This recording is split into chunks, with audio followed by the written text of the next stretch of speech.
गावाला नमस्कार. आपल्याकडे विकास कसं जाता किंवा विकास कसं करतं त्याचं एक जिवंत उदाहरण म्हणजे आता तुम्ही बघा, मी असं आता 0 पॉईंटला, त्या 0 पॉईंटचं ठिकाण आपला म्हणजे झारापचं फाटो, झारापेक.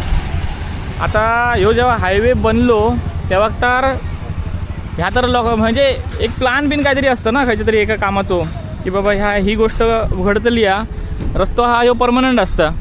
तो काय असं टेम्पररी नसतं की बाबा 4 वर्षांनी बनवलं आणि परत काढून टाकलो, असं काही विषय नसतं. रस्तो एकदा बनता म्हणजे तो लाईफ टाईम असता. तर त्याच्यात करून विषय असो असा की जर ह्या रस्त्याचा प्लॅनिंग असतं तर त्या एक पुढची निदान नाही म्हटलं तरी 20 ते 25 वर्षाचा प्लॅनिंग असतं. तर ह्यो पहिलो रस्तो केला आणि ह्यो डांबरी रस्तो हे 2 लेनचो 2-4 लेनचो.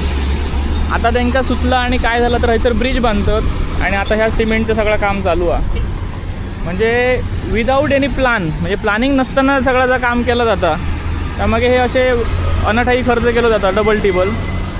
त्याचं एक जिवंत उदाहरण म्हणजे आपल्या ह्या 0 पॉईंटचा झारापेचो ह्यो जो स्पॉट असा हैसर आता हे बघा, त्या ब्रिज बांधतात, त्या ब्रिज आता बांधतात. असोच एक सीन असा पुढे आपल्या कुडाळचं राज हॉटेल असं थैसर पण असंच सीन आहे. काही वर्षांनी थैसुद्धा असंच ह्या बांधतले होत.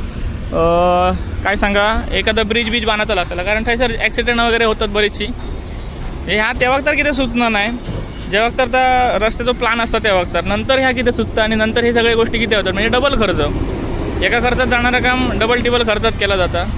एका जबाबदार कोण असत, हे प्लॅन करणारे असत का आपण जे टॅक्स बिक्स भरतो ती माणसं असत का आणखी कोण असत, ह्याचा एकदा विचार करणं आपल्या लोकांना गरजेचं आहे. तुमका काय वाटतं तर नक्की सांगा.